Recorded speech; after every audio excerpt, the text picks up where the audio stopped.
Day 5 of my redemption Camino started pretty much like the others. I woke up, checked the weather through this really cool skylight in my room, and enjoyed my breakfast before getting moving.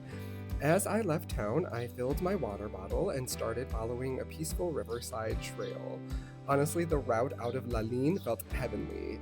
The sun was finally shining again, the water was flowing beside me, and today felt less like the Camino and more like some kind of accidental coffee crawl across Galicia. The final stages of the Camino Invierno have way more infrastructure, cafes, and places to stop compared to earlier sections, and I fully took advantage of that. My first stop was this fancy hotel and spa where I grabbed a coffee and was gifted a bizcocho and a tapa alongside it. I also added another stamp to my collection. Coffee stop number 2 was at this adorable little cafe with both indoor and outdoor seating. Again, I ordered one coffee and somehow received another free treat along with it. At this point, I was starting to think the Camino was trying to fatten me up before Santiago. But the absolute highlight of the day came afterwards. I stopped at this gorgeous hotel and restaurant that had been renovated from a 16th century building. Unfortunately, the restaurant was closed on Mondays, which happens frequently in Spain, but Lucy was unbelievably kind. She opened the restaurant just for me, made me a coffee completely free of charge, and then gave me a full tour of the hotel and grounds. It honestly felt more like visiting a museum than a hotel. Every room, hallway, and courtyard had so much history and character.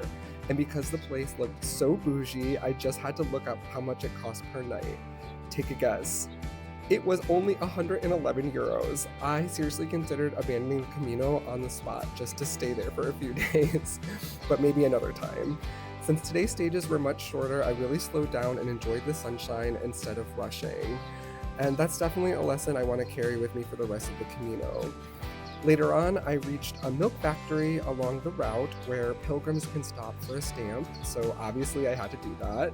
They even gave me a sample of cheese, which was very delicious.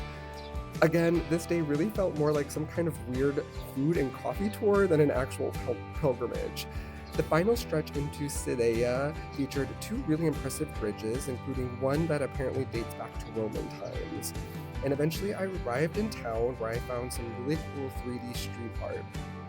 I made it to the hostel and I stopped my Garmin and saw I had only walked about 12 and a half miles today. Definitely my easiest stage so far.